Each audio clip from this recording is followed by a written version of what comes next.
విశాఖపట్నం లాంటి ఆర్థిక రాజధానిలో ఉషా కంపెనీకి విలువైన భూమిని అప్పనంగా కట్టబెట్టారనే ఆరోపణలతో చంద్రబాబు నాయుడు గారి కూటమి ప్రభుత్వం ఇప్పుడు ఉక్కిరి బిక్కిరవుతుంది.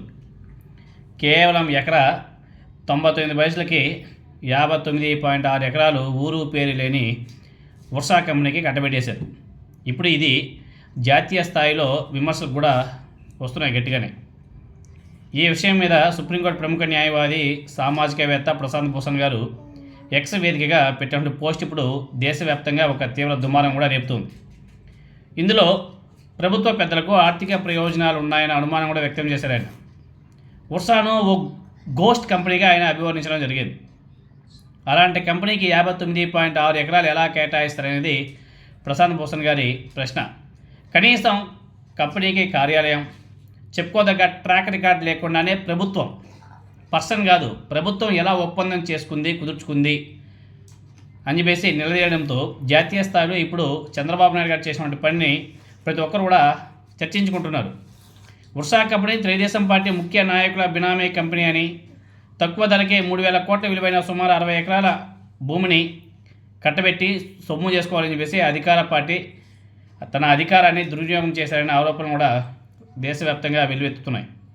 ఉషా కంపెనీకి భూ కేటాయింపు చంద్రబాబు నాయుడు గారి ప్రభుత్వానికి మాయని మచ్చ.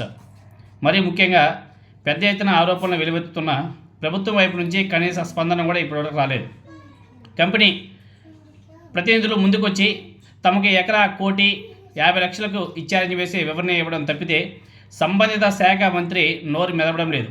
ఇదేమని ప్రశ్నిస్తే రాష్ట్రానికి పెట్టుబడులు రావద్దని కోరుకునే అభివృద్ధి వ్యతిరేకులుగా ముద్ర వేసేలా వాళ్ళు ఎల్లో మీడియా ద్వారా ఎదురుదాడి కూడా చేపిస్తున్నారు.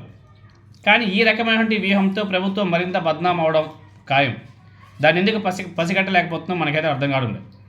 ఉషా కంపెనీ వెనుక అసలు వ్యక్తులు ఎవరు, శక్తులు ఎవరు అని చెబితే తప్ప ప్రచారం నిజమనేసి జనాలంతా కూడా నమ్ముతారు. జనం అపరిమిత అధికారం కట్టబెట్టింది చక్కటి పరిపాలన అందించాలని, అంతేగాని బినామీలతో కొత్తగా కంపెనీలు పెట్టించి ఇష్టం వచ్చినట్టు భూములు కేటాయించుకుంటూ సొమ్ము చేసుకునేందుకు కాదు అనేది ఒకసారి ప్రభుత్వ పెద్దలు గుర్తించాల్సిన అవసరం కూడా ఉంది. లేదు మేము ఇలానే వెళ్తాము అంటే తర్వాత రాబోయే ఎలక్షన్లో ప్రజలు వాళ్ళు ప్రతి ఒక్కరు కూడా గమనిస్తారు. ఇవ్వాల్సిన టైంలో కరెక్ట్గా సమాధానం కూడా ఇచ్చి పడేస్తారు.